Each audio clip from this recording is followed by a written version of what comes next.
ল্যাংটা বাবা আমার তাহিরি আঙ্কেলদের তো বাপের অভাব নাই। কথা মুর্শিদে মুর্শিদে কইরা আমার ঘুম আসে না, শয়নে আমারে ভুলে বাগ মুর্শিদ কেমন মাশাআল্লাহ। আয় হায় এইগুলা। আচ্ছা বলেন, এই জিকির যদি আপনি সারা জিন্দেগি করেন, 4 পয়সার মূল্য আছে? কিন্তু একবার বলবে সুবহানাল্লাহ মাশাআল্লাহ, কি বিরাট বড় বড় নেকি।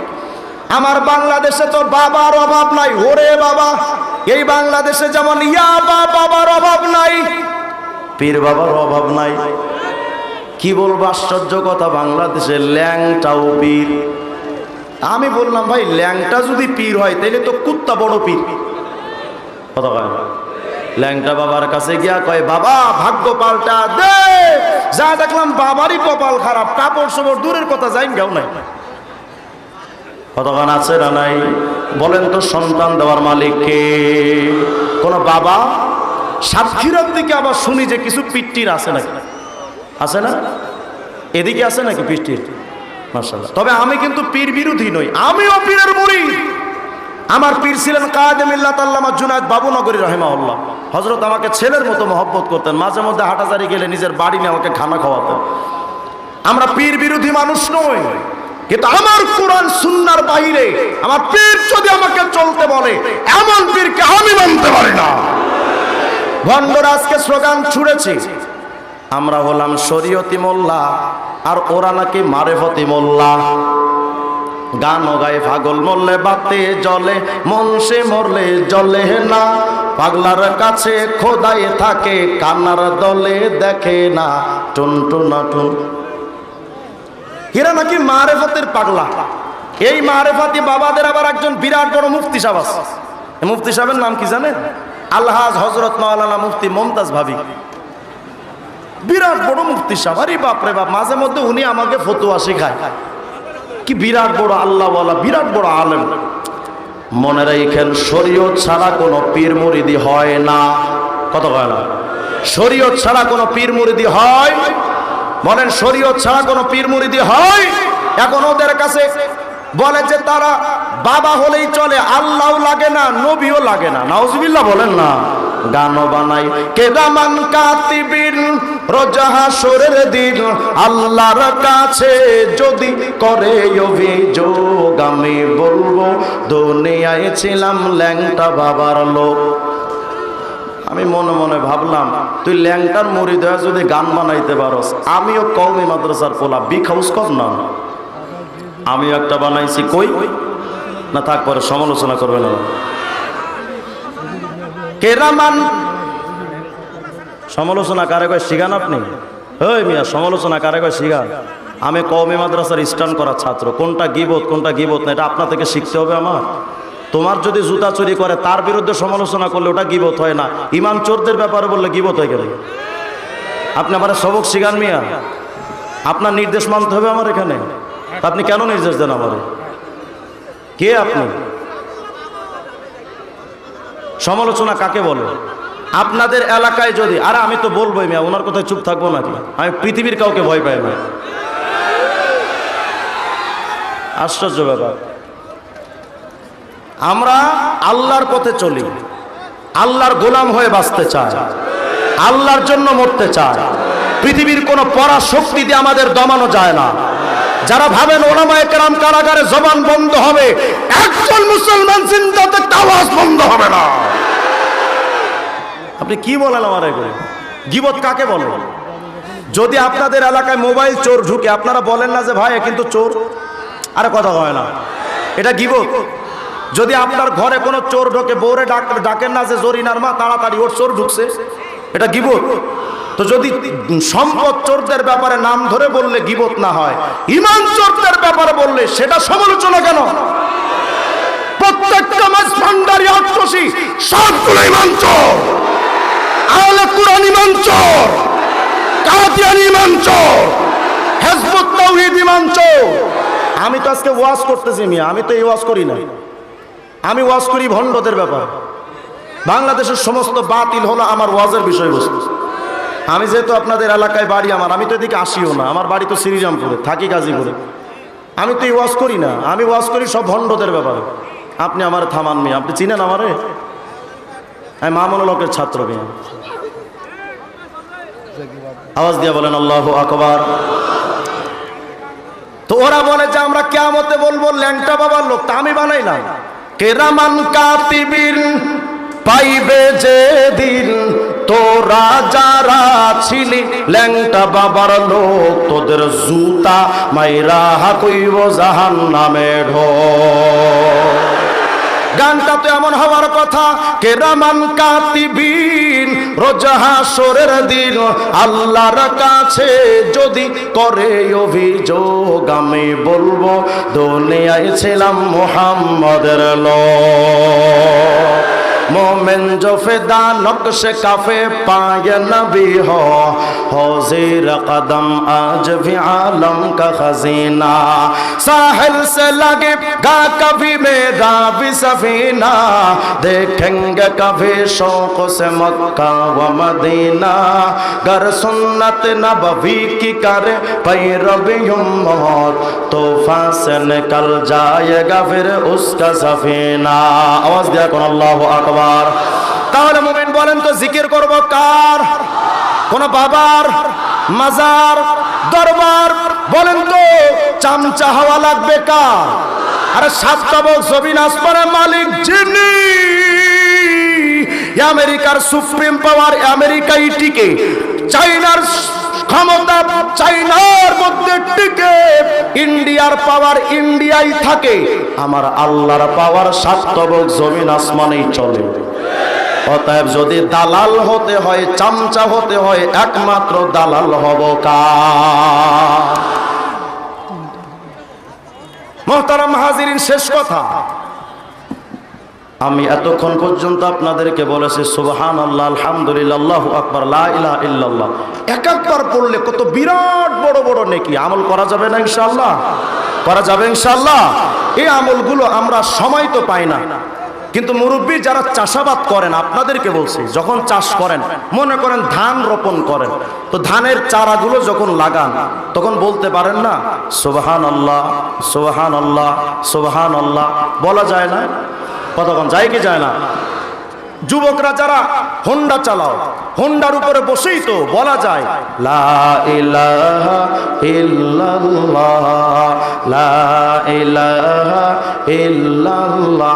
সময় তো আমাদের প্রচুর আছে, কিন্তু আমরা গাফেল, আমরা উদাসীন, আমরা আল্লাহর ইবাদতের ব্যাপারে এতটাই গাফেল, বরঞ্চ আমরা সারা দিন রাত দুনিয়া দুনিয়া করে করে জিন্দেগি বরবাদ করে দিচ্ছি। মুরব্বী মানুষ হাতে বিড়ি সিগারেট নিয়ে ঘুরতে লজ্জা পায় না, কিন্তু তসবির দানা নিতে বড়ই শরম পায়। কথা কয় না? আছে না নাই? হায় আফসোস, আমরা কবে ঠিক হব, আমরা কবে ফিরবো? অথচ মুরব্বী, শেষ কথা, আপনি যেভাবে চলেন আপনার হায়াতের 40-50টা বছর চলে গেছে। আজকে যখন রাত্রে 12টা বাজবে, আপনাদের ছোট্ট একটা আমল দিয়ে যায়, এ রাত্রে 12টার সময় একটু আপনি ঘর থেকে বের হবেন, হয়ে একটু কবরস্থানে যাবেন, গিয়া দেখবেন নিঝুম অন্ধকার বাঁশবাগানে একা একা কত লাশ, কত কাল ধরে পড়ে আছে, ওদের দেখার মতো কেউ নাই। মুরব্বী, আপনার মুখের যে দাড়ির কালার সাদা, এটা দুনিয়ার কোনো রঙিন কালার নয়, এটা কাফনের কাপড়ের কালার। ভাবেন ভাবেন, যুবকরা তো ভাবতেছেন হুজুর আমি অনেক দিন বেঁচে থাকবো, আল্লাহ আপনাকে দীর্ঘ নেক হায়াত দান করেন, কিন্তু যুবক ভাইরা এটা মনে রাখা চাই, কত যুবক স্বপ্ন দেখেছিল বিয়ে করবে, সংসার করবে, কত কিছু করবে, কিন্তু এই যুবক নিজের বিবিরে আনতে বরযাত্রীর গাড়িতে ওঠার আগে মসজিদের খাটিয়ায় উঠে গেছে। আছে না নাই? এখানেই তো অনেক বাবা বসে আছেন, নিজের সন্তানকে নিজের হাতে কবরে রাখছেন, নাই বুঝি? আছে না নাই? যদি না থাকে তো বাস আমার দিকে তাকান। আমি এমন এক হতভাগা বাবা, গতবার 2.5 বছর আগে কারাগারে যাওয়ার মাত্র 15 দিন আগে আমার নিজের বাচ্চার কাফন আমি নিজের হাতে কিনেছি। অথচ আমার বাবাও এখানে মাহফিলে আছে, আমার বাবা বেঁচে আছেন, আমি বেঁচে আছি, কিন্তু আমার সন্তান কবর। তো তো আমার বাচ্চার কাফনটা যখন কিনতেছিলাম, তো কাফনে কাপড়টা হাতে নিয়ে আল্লাহকে বলতেছিলাম, আল্লাহ আমার বাচ্চার কাফন আপনি আমার হাতে উঠিয়ে দিলেন, আমি তো জানতাম না। তো এমন একটা দিন তো আমার জিন্দেগিতে আসবে যে আমার কাফনটাও বাজারে চলে আসবে, কিন্তু আমি জানতে পারব। ভাইয়েরা, সেই দিনটা কবে জানি এসে পড়বে কেউ জানে না। আমি যখন রিমান্ডে ছিলাম, দ্বিতীয় দিন রিমান্ড যখন চলে, তো আমার স্ত্রী, আমার ভাই, আমার সন্তান, ওরা আমাকে দেখতে গেছে ঢাকার মিন্টো রোডে ডিবি কার্যালয়। 1 ঘন্টা সময় দিল আমাদের দেখা সাক্ষাতে।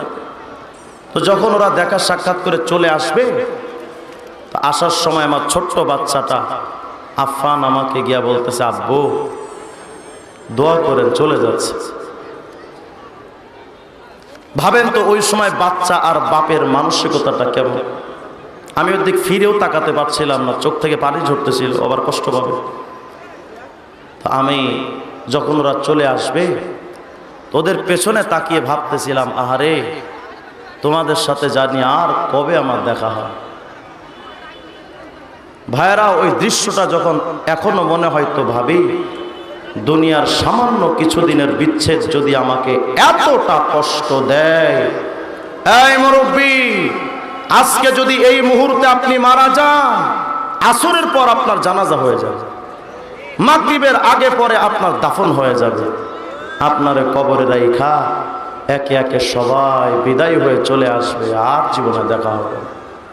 তো বলেন কিসের অপেক্ষা করছি আমরা এখন? প্রতিদিন তো কাফনের ফ্যাক্টরি থেকে কাফন বের হচ্ছে। কেশবপুর বাজারে অনেক কাফন হাজির হয়ে গেছে। এমন তো হতে পারে ওই কাফনের মধ্যে আপনার আমার জিন্দেগির কাফনও চলে আসছে, কিন্তু আমি জানতাম। গত কিছুদিন আগে আমি আমাদের কবরস্থানে গেছিলাম, কবরের দিকে তাকায় দেখলাম সারা বাংলাদেশে প্রোগ্রাম করছি, মানুষ আমারে কত মহব্বত করে। তো আমার মৃত্যুর পর তো আমার কেউ মনেও রাখবেন, আমার এখানে এসে একলা পড়ে থাকা লাগে। এই তো জীবন। অত সেই জীবনের জন্য এত কিছু করলাম, আল্লাহকে ভুলে গেলাম। আজকে থেকে আমরা একটু অভ্যাস করতে শিখি, বেশি বেশি জিকির করব, ইনশাআল্লাহ করা যাবে ইনশাআল্লাহ।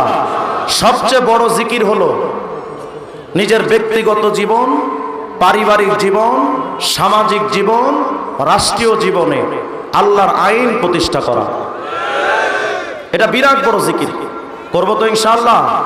আল্লাহ তাআলা সমস্ত মানব রচিত তন্ত্র মন্ত্র থেকে আমার দেশ এবং জাতিকে হেফাজত করেন, বলেন আমিন। মোহতারাম হাজিরিন, আসলে আমার আজকে এখানে আসার কথা ছিল না, গতকালকে আমি বুড়িহাটে দুপুরে প্রোগ্রাম করে গেছি পটুয়াখালী। আজকে আমার আবার ঢাকার রূপগঞ্জে প্রোগ্রাম, মসজিদে আবার শবে বরাত উপলক্ষে লাইলাতুন নিসফি মিন শাবান বক্তব্য আছে ওখানেও। তো রাত্রে আমি পটুয়াখালী থেকে চলে যাচ্ছি, হঠাৎ টেকেরহাট আসার আগে আমাকে ফোন দেওয়া হলো। ফোন দিয়ে আমাদেরকে বলা হলো যে আপনাকে ইমার্জেন্সি খন্দকার আব্দুল আজিজ এমপি সাহেব উনি আপনাকে আসতে বলেছেন। আজিজ ভাই তো আমার খুব ঘনিষ্ঠ বন্ধু মানুষ। আমি বললাম কি সমস্যা? না সমস্যা না, এমনি কোনো সমস্যা নাই, আপনাকে যেতে হবে। আমি আবার ওখান থেকে গাড়ি ব্যাক করে আবার চলে আসছি। এসে বাড়িতে সকালে একটু ঘুমালাম, ঘুমানোর টাইমও তো আলহামদুলিল্লাহ তেমনভাবে পাওয়ার সুযোগ হয় না। আমি আলহামদুলিল্লাহ বড় আনন্দ, আজকে এজন্যই আনন্দ পাচ্ছি। বাংলাদেশে আল্লাহ পাক আমাকে বিভিন্ন জায়গায় ঘোরার তৌফিক দিয়েছে, লক্ষ লক্ষ মানুষের সামনে আলোচনা করার সুযোগ পেয়েছে। কিন্তু এই কেশবপুর এলাকায় বা আমার এই এলাকায় আসার সুযোগ হয় না। এদিকের মানুষের অবস্থা, হুজুর ওয়াজের দাওয়াত নেন কয়দিন আগে, 15 দিন আগে, অথচ আমার মাহফিল কনফার্ম হয় 6 মাস আগে। এই জন্য এদিকে আসার সুযোগ হয় না। কিন্তু দিল তো চায় নিজের এলাকার মানুষের কাছে এসে একটু কথা বলার, দিল চায়। কিন্তু আজকে আলহামদুলিল্লাহ খুশি। বিশেষ করে আজিজ ভাই আমাকে খুব মহব্বত করেন, আমিও আজিজ ভাইকে অত্যন্ত মহব্বত করি। এজন্যই আমি আজিজ ভাইকে একদিন বলেছিলাম যে আপনাকে আমি দলের কারণে মহব্বত করি না, মহব্বত করি আপনার ব্যক্তির কারণে, দলের কারণে নয়, ব্যক্তির কারণে। তিনি এমনিই একটু ইসলামিক মাইন্ডের মানুষ, আমার সাথে বেশ কিছু বিষয় মিলে, যে কারণে আজিজ ভাইকে আমি গুরুত্ব দিই। গত কয়েকদিন আগে হঠাৎ সংসদ ভবনের সামনে কয়, ভাই আপনি দাঁড়ান, আমি আসতেছি। মহব্বত করেন দিল থেকে। এজন্য ওনার, যেহেতু উনি মহব্বত করেন, ওনারও মহব্বতের একটা প্রতিদান দেওয়া দরকার আছে না? ব্যাস এজন্য আসা। সর্বোপরি আজকে এখানে আপনাদের সকলের প্রাণপ্রিয় মানুষ আল্লামা তারেক মনোয়ার সাহাব উনি চলে আসছেন, উনি আসতেছেন, হয়তো আমার সাথে দেখাও হয়েছে হযরতের। উনি এখন আলোচনা করবেন আপনাদের সামনে। আপনাদের মাহফিলটা যারা বাস্তবায়ন করছেন, জিএম হোসেন ভাই, প্রফেসর জাহাঙ্গীর সাহেব, ওনারা সহ আরও যারা এই বিরাট আয়োজন করেন, আমি আগের থেকে শুনেছি যে এদিকে একটা বিরাট বড় প্রোগ্রাম হয়, কিন্তু কোনোদিন আসার সুযোগ হয় না। ভালো লাগলো আপনাদেরকে দেখে। আল্লাহ পাক আমার এই ভাইদের সকলকে ভরপুর কবুল করেন। সর্বোপরি ওনাকে আনেন না, নিয়ে আসুন, আমার সময় তো কম, আমার এসার পরে আবার ঢাকায় পড়ে আপনি আদায়টা করাই দিয়ে কালেকশন আবার কি আমি আর শোনো, শুধু আপনার মোনাজাত করবেন, মোনাজাতের পরে ওনারে আনবো, আপনি সেটা বলে দেবেন। আচ্ছা, একটু প্যাকেটগুলো নিয়ে যান তো ভেতরে, প্যাকেটগুলো কালেকশনের জন্য একটু প্যাকেটগুলো নিয়ে যান, ঝটপট একটু দ্রুত করেন ভাই, ঝটপট ইনশাআল্লাহ প্যাকেটগুলো নিয়ে যান, ভেতরে নিয়ে যান।